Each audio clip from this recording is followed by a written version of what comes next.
word, I'm like, God, it's always been cringy. Yeah, I agree. There is actually an example of a militant atheist, and that would be someone like a communist or a Stalinist. But obviously, Maybe, but that's not what we're talking about. Yeah. Most atheists aren't militant atheists. They're just We're usually jokes sometimes. I'm a militant atheist. Yeah, Brenda's ready to slit the throat. Do you force Christians into gulags then? Re-education camps. Okay. Hey, Brenda, ask you, why do you go on Max's channel and put up with this bullshit? Why do you put up with so much abuse from people? Who are you asking? Sorry. Very comment. If Rob's on, that's a hilarious comment. I want to know why Brenda. I like you, Brenda. You're nice. Oh, I don't know why, but okay. But I just wonder why you go on. I feel like these channels, like certain channels, they take advantage of your. There's so much feedback. There's so much feedback. I mean, you do a good job at exposing them, but at the same time, I wish you would kind of like be like, "Fuck you guys, I'm out." Sometimes. Well, those are the only conversations I can have. Who does Brenda get extremely controversial ones? Well, those are the only ones I get into. I don't get into other ones. People just come at you with that sort of thing, don't they? So who gives Brenda abuse? A lot of people. Most Christians actually, because they object to who Brenda is as a person, basically. So they use their talking points to insult her personally. Yeah. Yes, that's what happens. But it's sort of entertaining for me. And for instance, that's why I have a apple pie. Is because I was in a debate with True Empiricism. I don't know if anybody knows him, but he made some outrageous claims about pi in the Bible. You know how in the Bible, 3. It's 3, and I was and he was talking about that, and he made some outrageous claims, and showed that he had actually no understanding of what he was talking about, and it was hilarious. And so then I just adopted that as my avatar. Well, you get some Christians that are guilty of scientism because they're basically saying there's science in the Bible, and that's putting science on a pedestal. The irony is, they think that they have to find science in the Bible in order to grant Bible credibility, but they don't realize that they're making science a criteria for the divine or for divine truth. And there's no science in the Bible whatsoever, and that's ridiculous. Well, that's not the definition of scientism. Scientism is when you say that science is the only way of achieving knowledge, and that's obviously true because you can get knowledge from abstract things like mathematics and logic. But they're kind of approaching that kind of mentality by trying to sort of put science within the bounds of their apologetics.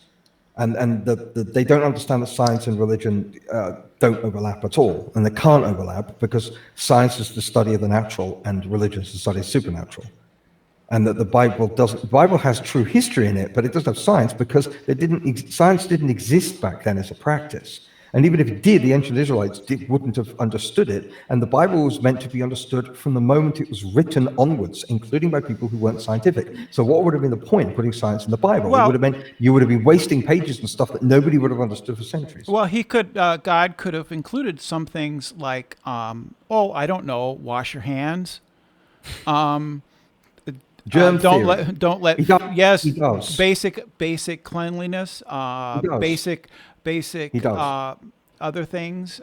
But he doesn't include germ theory, so he doesn't explain why, because nobody would have understood germ theory. In order to understand something scientific, you have to understand the methods that are used to acquire the knowledge and the overall context. In other words, science has to develop organically by human beings. You can't have God coming in. Hold on a second, though, Edward. So you're an empiricist, right? Yes.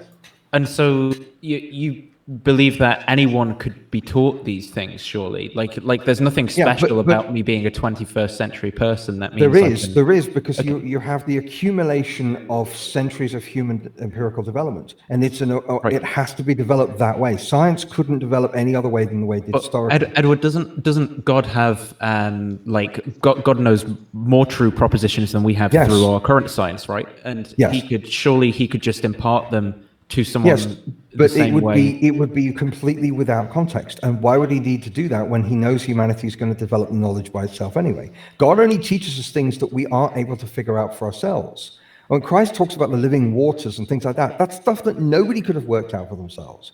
But whereas if he was to say 1 + 1 = 2, human beings could work that out, even if they hadn't up until that point. Why would God ever? The Bible is a finite book. If God imparted things that could be worked out by human beings, the Bible would be infinite pages long, and it would be completely pointless. The Bible only deals with things that had to be worked out through God's teachings. It doesn't deal at all with anything that could be worked out by human beings, because that would be uneconomical and pointless. There's no science in the Bible. I think that if you had dropped the Boy Scouts manual back in 300 BC, that would have been infinitely better than the Bible. Because it has just basic information. Hygiene, first aid, basic survival tips, things like that. That would have been just fantastic. That would have been 1,000 times better than the Bible. Firstly, a lot of the moral values from the Boy Scouts comes from Christianity. Secondly, a lot of the basic survival guides were already known by people back then. And thirdly, a lot of the first aid involves things like plaster or antiseptic, which didn't exist then. You would have had to invent in scientific and industrial infrastructure in order to have that. You're basically talking about God changing all of history in order to have certain things. To make the world a better place. But we are doing that. Yeah, but we are doing that. You need the right moral values and philosophical values in order to have science. And the point is that Christianity enabled the development of science.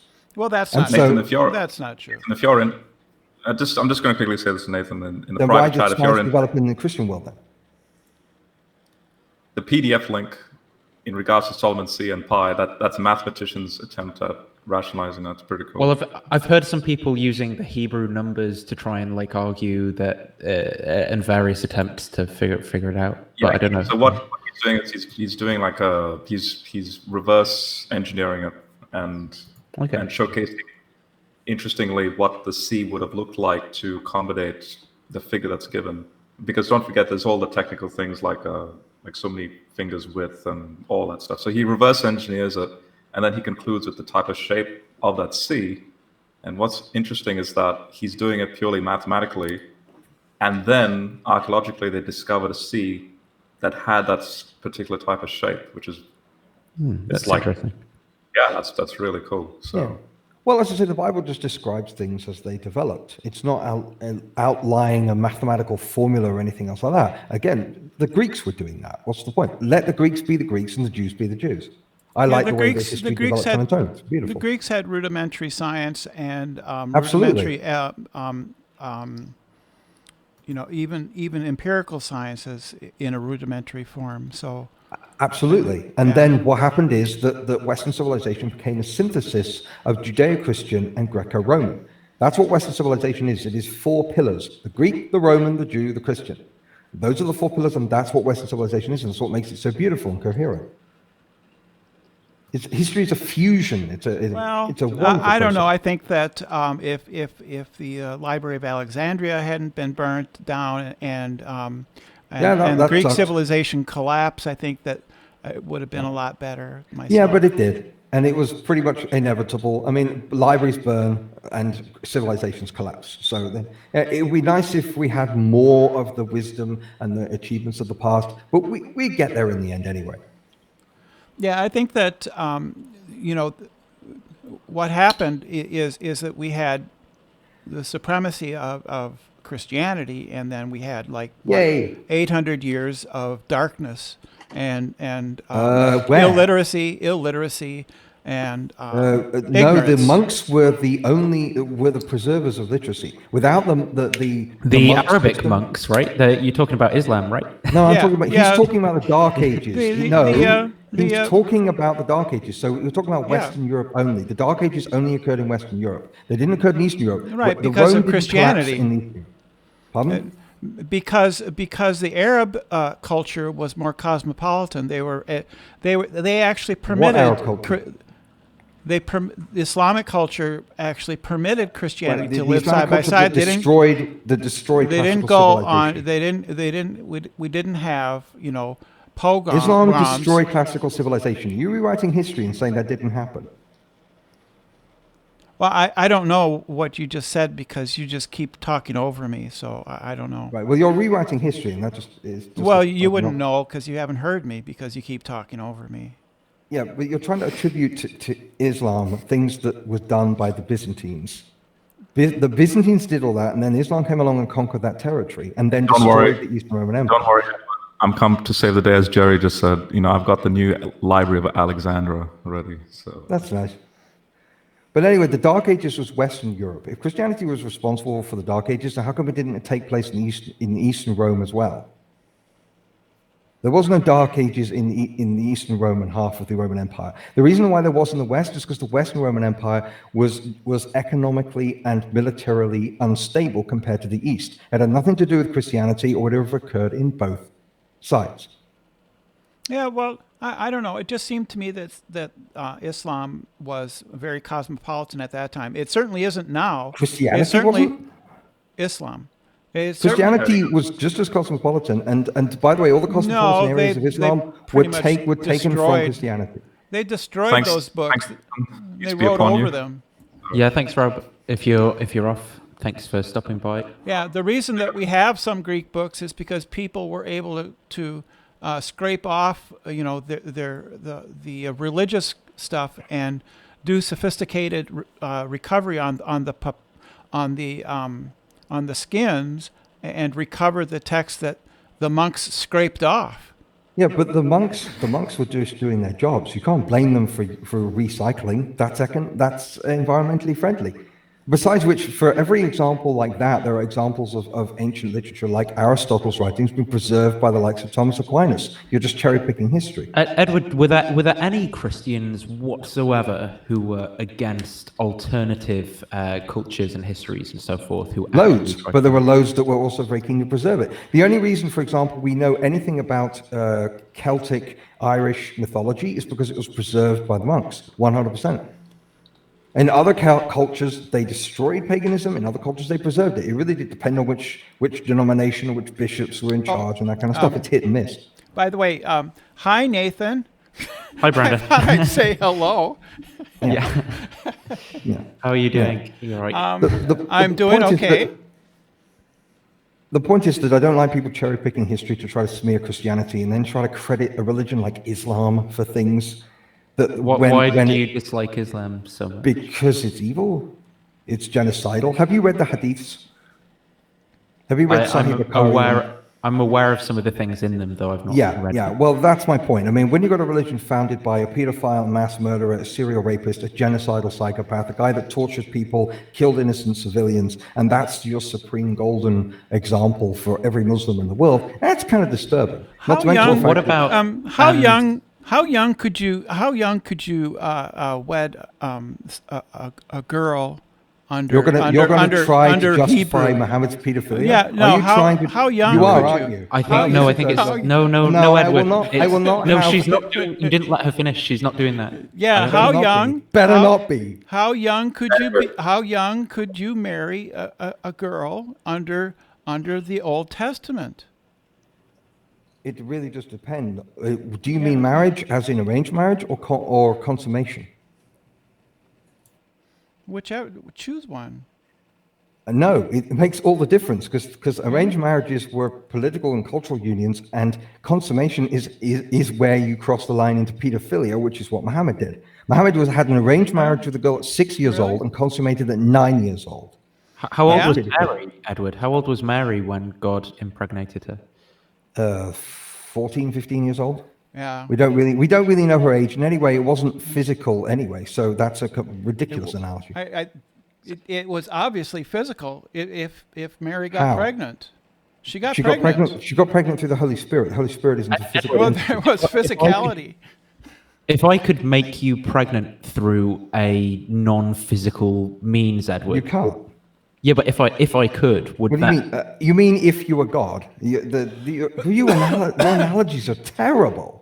Absolutely terrible. Well, I've got a whole metaphysics behind it. We can get into all the metaphysics of it, but yeah. But the point is that we're talking about rape here, and you're comparing that to a miracle of the Holy Spirit. That's just ridiculous. Well, I'm talking about a real historical human being. Did she really have a choice? Rapist. Did she consent? Did Mary consent? Yes. She did. Yes, she said. It was just announced. It was just announced. Not only did Mary consent, but her consent is a key doctrine of Christianity. But did she really have a choice? I mean, come on. She didn't. Yes, in fact, not only did she have a choice, but the reason why she is called the second Eve, particularly by Catholics, is because she made the correct decision and Eve made the wrong decision. She's said to be the second Eve that corrected the error of the first Eve. That's a fundamental part of Christianity. God cuckolded Joseph. I mean, come on. Oh dear. What has this got to do with Muhammad being the worst possible moral example for humanity?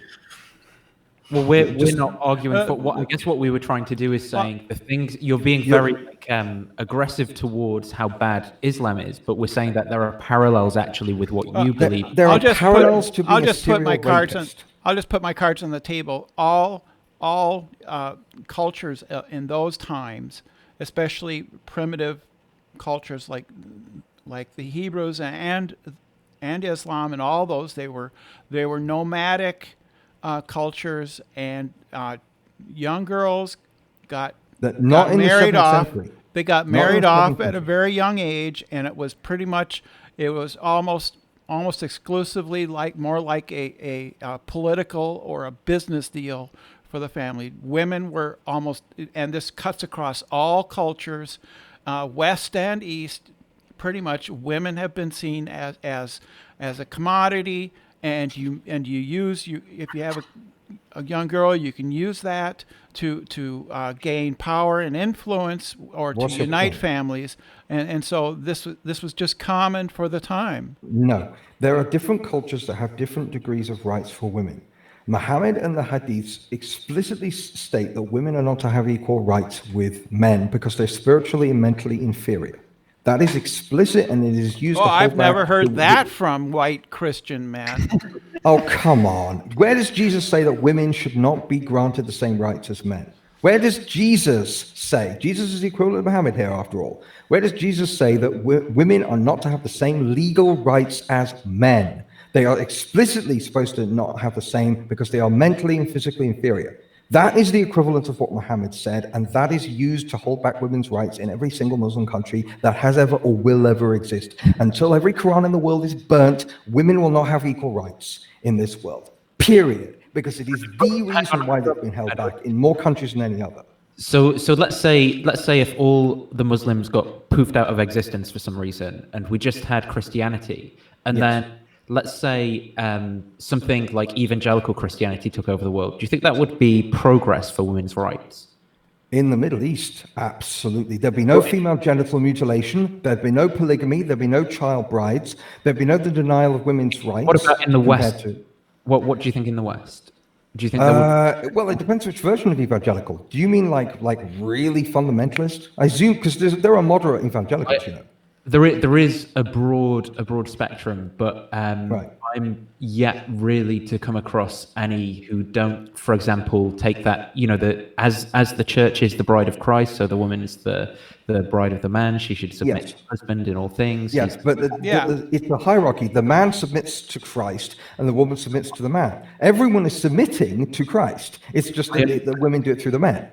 I understand, but I don't... It's not inequality, that's just a hierarchy. Do you think if it said the man should submit to the woman, there would have been a considerably different history to the West? No. Not if it was understood correctly. Not if it was understood. No, not if it was understood in terms of the actual position. Because in terms of the family hierarchy, if imagine you're a child growing up in a family, and the mother is submitting to the husband, or the husband is submitting to the mother. What difference does that mean to you? It doesn't make any difference whatsoever. You're still raised by parents. You're still raised under Christ. Could we not say if you understood Islam correctly, then none of these don't things do you.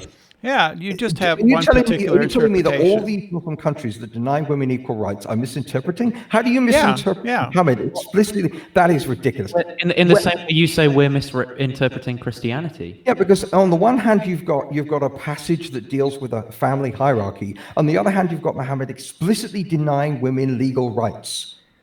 It is explicit. One is more open to interpretation than the other. One is more illegally applicable. You don't have any legal precedent in the New Testament. The New Testament is not a set of legal principles. The Quran and the Hadiths are the basis for Sharia law, which is the law applied in every Muslim country. You've misunderstood Islam. That's why you think it's horrible. How? Have you read these passages? How can you tell I'm misinterpreting these passages? They are explicit and they don't really offer much room for interpretation. It's the same reason why. That's why there's 40,000 denominations of Christian faith, because it's just so hard to misinterpret. False analogy, because there aren't loads of denominations of Islam because it is explicit and deliberate. That's my point. You can't misinterpret Muhammad. Nobody in the Islamic world disagrees that Muhammad screwed a 9-year-old. Nobody disagrees that he said that women shouldn't have equal rights with men. That is not a matter of debate. The only people who would disagree with that are Muslims who are practicing taqiyya, deception, in front of the Western audiences. That's the only examples where you'll find Muslims that disagree. All other Muslims among themselves in Muslim countries agree that Muhammad explicitly denied equal rights with women, period. You are arguing what is debated and between what is not, and that is a false analogy, and that's all you've done, Nathan, is make false analogies. I point out something explicitly evil, explicitly proven, and you offer lame-ass analogies to try to smear Christianity over and over again. Utah, spend any time there. Yeah, I'm not gonna. Mormonism is as much of a false religion as Islam. Yeah, Mormonism is not false. Mormonism is Christian. Do you not see Mormonism is not Christianity. Yeah, Joseph Smith was not a prophet. Edward, do you not see how you are no different than a Mormon that believes their beliefs are true and everyone else is wrong? No, because I'm not promoting the abandonment of human rights like Muslims are. Can Christianity lead to the abandonment of human rights? Can it? Christianity is the basis of human rights, which is why human rights as a concept and a term derives only from Christian countries. Check your history. Universal Declaration of Human Rights was signed and written by Christian countries. Genetic fallacy. That's a genetic fallacy that because human rights arose in Western countries, therefore it's Christian. Well, it sure as hell didn't prevent it. I think Christianity was dragged kicking and screaming the entire fucking time that was going on. Pretty much. So William Wilberforce, the leading abolitionist, wasn't a Christian. Every single moral pioneering... That's again the genetic fallacy. They were borrowing from what the Greeks built earlier, you see. Because the Greeks weren't abolitionists. Oh, no, only the cynics, and only for weird reasons. You know, the early church wasn't abolitionist either. Yes, it was. Where was slavery in the medieval? Where was slavery in the medieval Europe? Slaves submit to your masters. It wasn't abolition. Yes, it's not promoting slavery. It is saying that people listen to me. For the same reason that people submitted to Caesar, for the same reason that people submitted to the people that killed them. You are not to resist evil. You are not to resist tyranny. That is not the same thing as promoting it. That is like Gandhi saying, "Don't resist the British imperial occupation force." Could you tell me where the passage is which condemns slavery, which says slavery? In Christ there is no male, no female, no Jew, no Gentile, no free, no slave. In Christ there is no slavery. Hang on, Edward, because I interpret that as saying that's like how does that tell I'm free when I'm in Christ, but physically I'm still a slave in bondage. That's right. That's right. That's how I. You may be yes, but you are only because of the system that was not created by Christianity. The moment that Christianity became the dominant system in Europe, slavery was ended, and it only got brought back again because of Islam.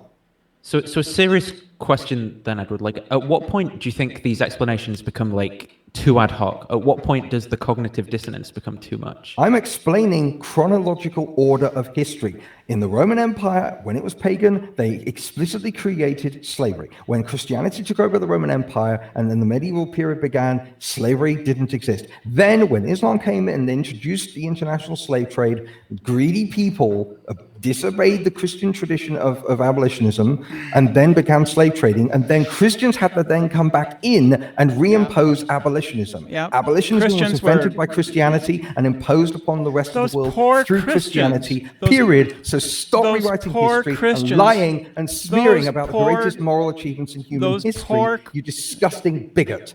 Those poor Christians who had slavery thrust upon them, and they were forced to deal in slaves. Those poor Christians. Did you finally kick him, Nathan? Is that what happened? No, he did He it. rage quit. He rage quit. I don't know. I think that's pretty revisionist to try to blame the history of slavery on Islam. I mean, come on.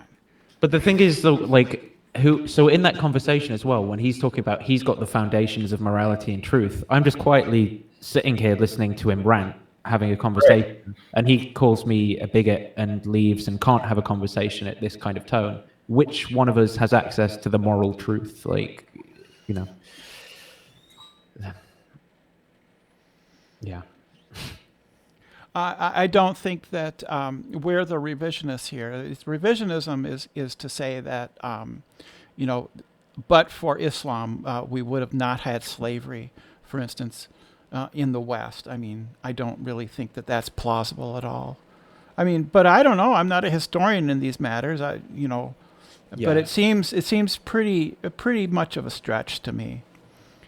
He was far too confident, I think, and I think what he didn't get was when like his kind of arguments with the symmetry of them.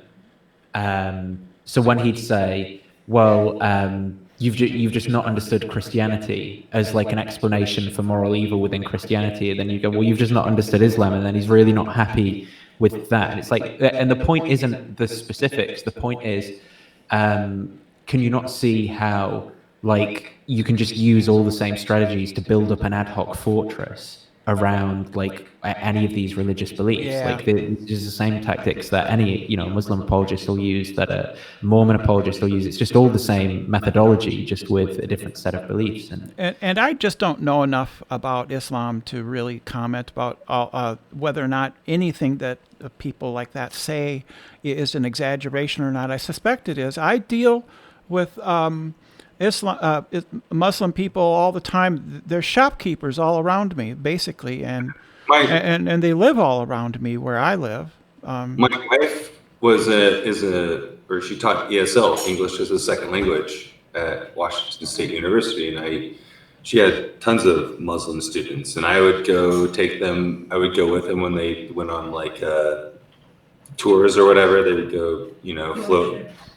What's that? Field trips. Yeah, we'd go on field trips, and I'd be like one of the people that go with them. And I hung out. I worked for the head of his husband too. Sorry. So they were. I'm really sorry. I'm really sorry that Edward and I got off on such a bad. Brenda, dude, people. I don't know what it is. Some people just do not like you. It's just because they feel threatened by you. It's a talent. Really I think that's part of it. Yeah. So, well, I just thought I'd come in and introduce myself to Nathan. I don't think I've ever joined in any of your shows or anything like that. We had the one with was it Rob and who was it? Jim Mustache Majors a while ago. Do you remember that one? Just the mustache. The mustache is overwhelming. I mean, have you seen it lately? I mean, it's grown. It has grown. It is the Jim's mustache is just going to get its own podcast or something someday. They're saying Tyler was going to do pull-ups on it or something. There was a good conversation, with Austin as well. Do you remember he was talking about like efficient causes and final causes and things? Oh, and, okay. Oh, yeah. I thought I'd catch you up on how I'm doing, if you're interested. Yeah, absolutely. I'm a bit. I don't know if you can see the time. I'm coming up on 7 hours. 7 I'm thinking hours? about. I can maybe- sum this up really quick. Well, as you know, basically, I learned in the spring of this year that the University of Minnesota has a program which allows me to take university classes for a reduced price, $10 a credit. They do not go to a degree. And so I'm just going to take, right now I'm taking an introductory course in philosophy, and I have classes tomorrow. It's all Zoom. I hate that. But that's basically what I've been doing, and getting my shit together. Basically, I was able to save up enough money and buy myself a cell phone. It's the first one I've ever had, and I've got some electronic. Yeah, because I pretty Spartan around here, pretty Spartan. So where I live, however, is I've got 2 bus lines that cross here, and so I can get pretty much anywhere I want within Minneapolis without any trouble, and so it's pretty much okay around here. Things have been going fairly well. If you check out the University of London has a philosophy undergraduate degree, which is £4,000 in total for the entire 3-year course, and entirely online, can be done from anywhere. If that would be something that interests you. Well, because I'm on assistance, I have to be careful because of you're not permitted to take public assistance and earn. And so because I'm only a part-time student at U of M and I'm not actually getting credits, then that slides by. But I kind of worry sometimes if I were to take 4 credit courses, if that would end my assistance, and I kind of need that stuff, and stuff like that. So, but also I've been publishing a lot of stuff about. I have another YouTube channel called Brenda Debates, which is basically recordings of me debating with flat earthers, which is hilarious. They're crazy. They're absolutely crazy. Yeah. What insights have you kind of garnered though into people's belief forming and how to actually converse with people when they're dug into beliefs like that through that kind of process of having these conversations? I get muted and kicked a lot. I get accustomed to that. Well, I've learned because in debating with flat earthers, I've had to educate myself on a number of things that that they bring up. So what they do is they bring up these little side issues or stuff like that they think is somehow puts a hole into the global lie that is the globe Earth, the big lie. And so then I have to look into that. I have to look into say the Coriolis force and understand what that is, or I have to look into different types of atmospheric refraction and figuring out that there's several different types. And I learned about that. There's towering, looming, stooping, and lowering are some of them. And it's kind of interesting. It's kind of interesting. There's crazy shit that can happen right just close to the surface of bodies of water, large bodies of water. Just all kinds of crazy stuff. The light can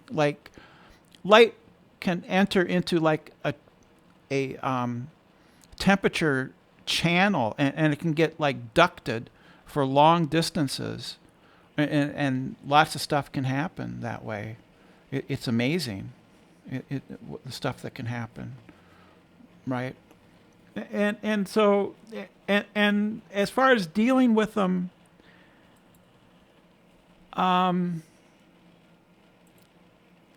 learning the difference between somebody who is open to talk about something and somebody who is, let's just say it, crazy. Quite a number of flat earthers are, I think, schizophrenic, some of them. There are ex-felons, sex offenders, and people that are just dumb as shit.